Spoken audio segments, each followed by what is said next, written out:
여러분 안녕하십니까? 프랭크남쇼에서 보내드리고 있는 시사만평, 오늘은 독일 언론은 한국을 어떻게 보고 있는가 라는 내용으로 준비했습니다.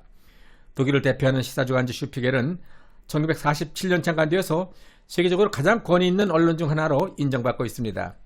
슈피겔은 최근 대한민국에 대해서 다음과 같은 논평 기사를 보도했습니다. 다음은 미국 시카고에 계신 가브리엘 황 교수님께서 보내주신 관련 기사를 요약 정리한 내용입니다. 아시아에서 대한민국은 완전한 민주주의 국가이다. 그러나 대한민국이 세계적인 경제 대국 수준의 경쟁력과 기술력을 가지고도 더 이상 오르지 못하는 것은 언론과 검찰, 사법부의 부패 때문이다. 독일의 유명 시사주간지 슈피겔. 지금까지 드러난 바로는 대한민국 성남시 대장동 부동산 개발 사업에서 천문학적인 금액의 부당 이익을 갈취한 집단은 검사, 판사, 언론인으로 구성된 부패 엘리트 카르텔입니다. 부산 LCT에서도 거액을 취하고 묻어버린 집단도 검사, 판사, 언론인으로 구성된 부패 엘리트 카르텔이라는 혐의가 충분하게 있음에도 불구하고 명확하게 밝혀지지 않는 이유는 검찰과 언론이 사건을 덮고 있기 때문일 것입니다. 이제 이 부패 엘리트 카르텔은 대한민국 전체를 반영구적으로 지배하기 위해서 단단히 결속을 다지고 있습니다. 부패한 법조, 언론 카르텔이 자기들의 부정한 치부에 방해되는 정치인들을 모함하고 여론을 조작해서 선거를 요식 행위로 만든 브라질식 연성 쿠데타는 이미 대한민국에서도 진행 중입니다. 브라질에서 성공한 21세기형 쿠데타의 특징은 검찰과 사법부의 법기술자들이 법적 수단과 장치를 동원해서 보이지도 않고 의식할 수 없는 가운데 점진적으로 민주적 제도와 규범을 침식해서 민주주의를 전복시키는 사법 쿠데타를 완성시키게 된 것입니다. 이런 과정에서 언론 또한 적극적으로 동조해서 있는 사실을 감추고 없는 사실을 조작하면서 대중을 선동한 결과물이었는데, 이것은 마치 박근혜 대통령 탄핵 당시 조작된 가짜 태블릿 PC, 촛불 시위, 세월호 사고, 또 존재하지도 않은 청와대 굿판 등 수많은 허위 조작된 내용들을 사실인 양 연일 대소특필한 한국 언론의 보도 행태를 비교하게 되는 내용입니다. 브라질 국민들이 그들이 선동에 넘어간 결과 오늘날 브라질은 빈곤과 범죄가 만연한 나라가 되었습니다. 브라질은 망하지 않았지만 브라질의 서민 다수는 망했습니다. 지금 대한민국이 이와 비슷한 상황으로 가고 있는 것은 아닌지, 한국에서의 좌파 사회주의 혁명은 어디까지 와 있는지, 문재인 정권 4년간 발생한 수많은 사건들에 대한 검찰의 수사 태도와 이에 대한 한국 주류 언론들의 보도 행태를 한번 검토해 보시기 바랍니다. 언론의 자유는 시민들이 피로써 얻어낸 민주주의 핵심 가치 중의 하나입니다. 그동안 한국의 언론들이 세계 최고 수준의 자유를 누릴 수 있었던 것은 한국 국민들이 피 흘려 싸워가면서 이긴 덕택이지 언론 스스로가 투쟁해서 얻은 것이 아닙니다. 그러나 오늘날 한국을 대표하는 주로 언론인 다수는 언론의 자유를 자신들의 사익 추구를 위한 강력한 도구로 사용하고 있습니다. 부패한 검사들이 공권력을 사유화한 것처럼 부패한 언론들도 시민이 준 언론 자유를 특수 이념 집단의 대변자로 또는 힘있는 이익 집단과의 공생관계로 변질되고 말았습니다. 그들은 외부의 압력에 의해서가 아니라 자발적으로 부패한 국가를 만들고 그 지배 세력의 일부가 되어서 부와 권력을 장기적으로 함께 공유하려 하고 있습니다.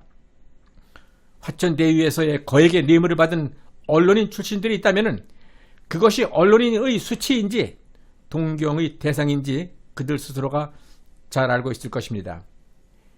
이제 대선 후보가 다 정해졌으니 유권자들의 의식을 조종해서 자기들의 실익에 유리한 나라로 만들기 위한 부패한 언론인들의 책동은 더욱 심화될 것입니다. 민주주의는 사회의 부와 권력을 독점하고 국민을 노예처럼 만들려는 부패한 특권 세력에 맞서서 싸워가는 과정입니다. 21세기형 쿠데타를 저지하려면 21세기형 민주시민이 탄생해야 합니다. 20세기의 시민들은 군사 독재자들과 싸워서 민주주의를 쟁취했지만은 21세기 시민들은 부패한 엘리트 카르텔들과 싸워서 민주주의를 지켜내야 합니다. 21세기 시민들에게 가장 중요한 덕목은 부패한 검찰과 언론인들이 마음대로 조종할 수 없는 의식의 혁명입니다. 20세기의 시민들에겐 군인들의 총칼에 맞설 용기가 필요했지만 21세기의 시민들에게는 부패한 검찰에 맞설 투쟁력과 부패한 언론인들의 펜에 맞설 지혜가 필요합니다. 불의와 불법을 비호해주고 비리와 범죄의 공생관계를 유지하면서 국민을 무시하는 언론과 검찰이 대한민국을 파탄의 길로 인도하고 있습니다. 자유민주주의를 지키기 위한 21세기형 새로운 국민적 의식혁명만이 위기의 대한민국을 구할 수 있습니다. 미국에서 조국 대한민국의 참담한 현실과 앞날을 걱정하는 마음으로 보내주신 내용의 글입니다. 시대정신에 맞는 좋은 글을 보내주신 가브리엘 황 교수님의 애국심에 다시 한번 감사를 드립니다.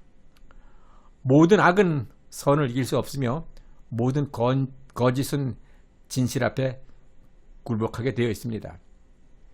마틴 루터 킹은 이런 말을 남겼습니다. 역사 앞에 가장 큰 비극은 악한 사람들이 거친 아우성이 아니라 선한 사람들이 소름 끼치는 침묵이다. 이 사회적 전환기에 최대 비극은 다수 선한 국민들의 불의와 불법 악에 대한 침묵과 무관심입니다. 마틴 루터 킹은 또한 이런 말도 했습니다. The time is always right to do what is right. 옳은 일을 하는데 적기는 없다. 그렇습니다. 더 이상 기다릴 시간이 없습니다. 5번에 걸친 부정선거 재검표 과정에서 수많은 부정선거 증거들과 수많은 부정선거 결과물들이 밝혀진 진실 앞에서 이를 외면하고 범죄 집단 중앙선관위를 비호하는 대법관들과 이 모든 범죄 사실을 외면하고 침묵하는 언론을 상대로 이제는 싸워야 할 때입니다.